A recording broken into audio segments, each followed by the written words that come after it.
बई allrounder media देखने वाले सारे दर्शकों ने राम राम। भाई मैं थारा हरियाणी पत्रकार मस्त संदीप पांचाल। फिलहाल बता दे भाई मेहनत है वो कितनी आपकी जिंदगी बदल सके।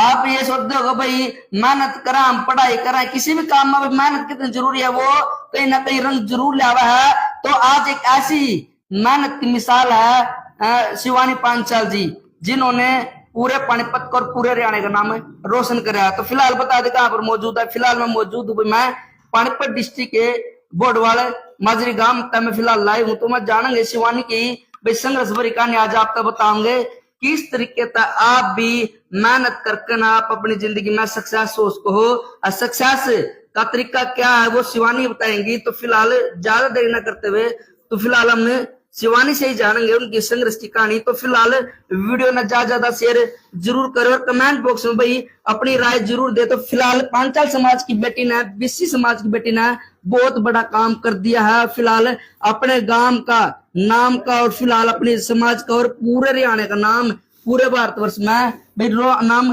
रोशन कराया। तो फिलहाल कम उम्र की एज में इतना बड़ा काम करना कोई आसान नहीं होता। बहुत सारी दिक्कतें बहुत सारी मुश्किलें हैं। तो फिलहाल कमेंट बॉक्स में जितने भी साथी है भाई जो भी इस वीडियो ने लाइक कर रहा है लाइक कर दे रहे और कमेंट बॉक्स में अपनी राय जरूर दे। तो फिलहाल शिवानी से बातचीत करने को नमस्कार जी। नमस्कार सर। सबसे पहले तो आपका स्वागत है हमारे चैनल पर और आपको हमारे चैनल की टीम से अपनी टीम से बहुत बहुत बधाई। धन्यवाद सर। तो फिलहाल देखो कोई भी किसी का भी सपना हुआ है जब हम किसी फील्ड में जाए तो आपका जब आप पढ़ाई करते स्टडी करे तो क्या कुछ सपना था?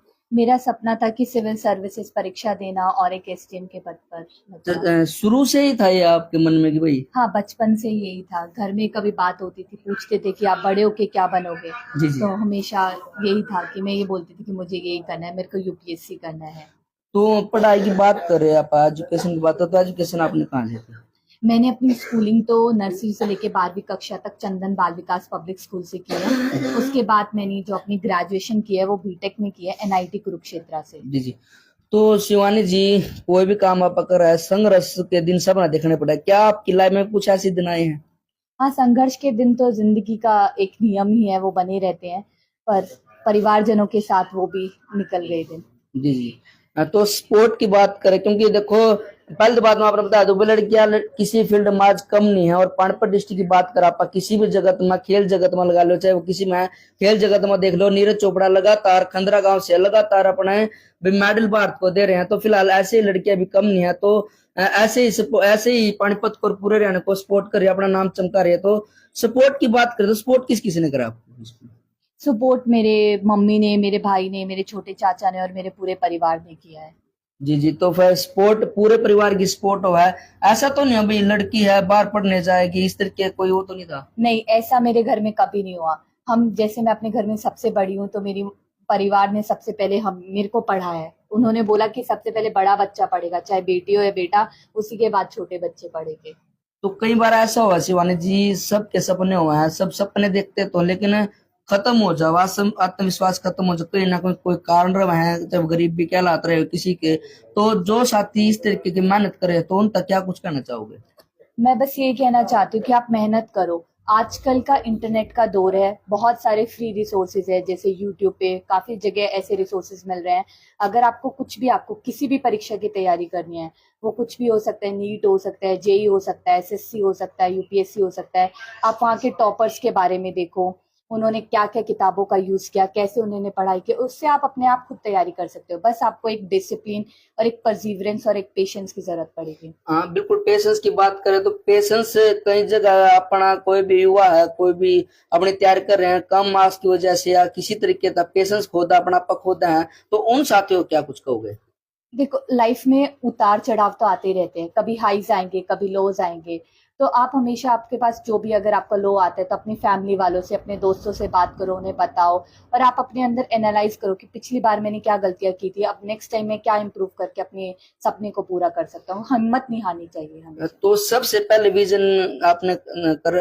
विजन था आपका बन भी गया एसडीएम में। तो जैसे ही आप अपने उस पे पद पे आ जाओगे तो सबसे पहले आपने देखिए समाज में किस तरीके की जो कमियां हैं क्या कमी आप दूर करने की कोशिश करोगे? मैं सबसे पहले तो एजुकेशन के ऊपर काम करूंगी, क्योंकि हमारी देश के पास इतना बड़ा युवा है, उनको पढ़ाने के लिए, क्योंकि शिक्षा से ही एक अपना इकोनॉमिक बिल्डअप हो सकता है अपने देश का। एंड दूसरा हेल्थ के ऊपर, क्योंकि हेल्थ बर्डन भी हमारे ऊपर यहाँ पे काफी ज्यादा बढ़ता जा रहा है। जी। तो ऐसा तो नहीं है शिवानी जी, कई बार जो बड़ी बड़ी पोस्टों पर सिविल सर्विस में चले जाते हैं तो किसी भी अधिकारी का डरा है, लोग जानते हो आम आदमी डरता है, भाई मैं जाऊंगा तो स्टाफ कोई मतलब मना भी करता है। ऐसा तो नहीं होगा कोई गरीब आदमी आपके पास समस्या लेकर आ गया तो उस समस्या को किस तरीके से आप समाधान करोगे उस चीज का? ऐसा तो नहीं होता है, क्योंकि जो बड़े ऑफिसर भी बैठे होते हैं, हम लोग सेवा, देश की सेवा करने के लिए, लोगों की सेवा करने के लिए बैठे हुए हैं। तो ऐसा तो नहीं होगा कभी भी कि गरीब जो भी आएगा, उनकी जो भी समस्याएं होगी, आराम से सरकार में, अभी भी सरकारी दफ्तरों में चले जाओ, आराम से सुनते हैं।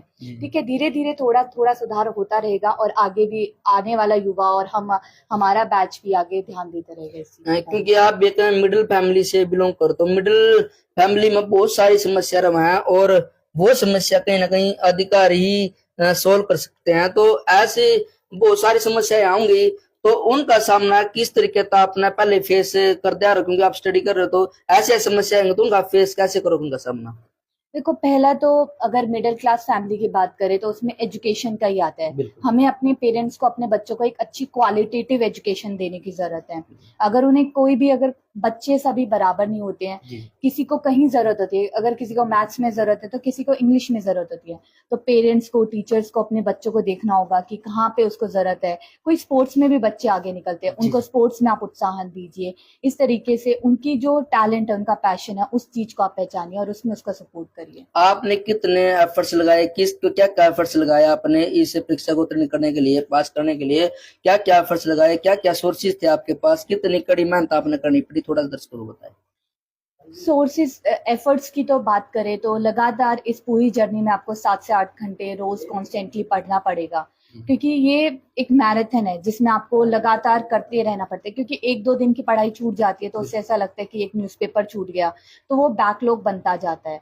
दूसरा, अगर रिसोर्सेज की बात करें तो नॉर्मल जो भी बेसिक बुक है, for example political M Laxmikanth और एनसीईआरटी की जो हमारी किताबें जो आमतौर पर बुक शॉप्स पे मिल जाती है, आप उनको पढ़िए, अपने बेसिक्स को स्ट्रेंथन अप करिए, आप समझिए चीजों को, आराम से कंसेप्ट क्लैरिटी करिए और बाकी सब चीजें आराम से हो जाएंगी। तो आपका मानना सबसे पहले बेस क्लियर होना जरूरी है? हाँ, बेस क्लियर होना जरूरी है, क्योंकि बेस से ही आपको चीजें बाद में समझ में आने लगती है।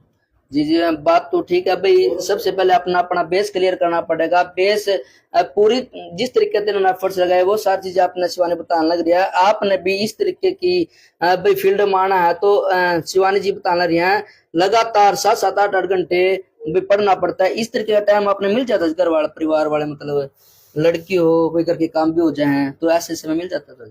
मेरे घर वालों ने पहली बात तो मुझे इस पूरे पिछले 1 साल की जर्नी में मुझसे कोई काम नहीं कराया। उन लोगों ने बिठा के उन्होंने बोला कि मेहनत करना है बेटा, 1 साल है, आराम से बैठ के मेहनत कर।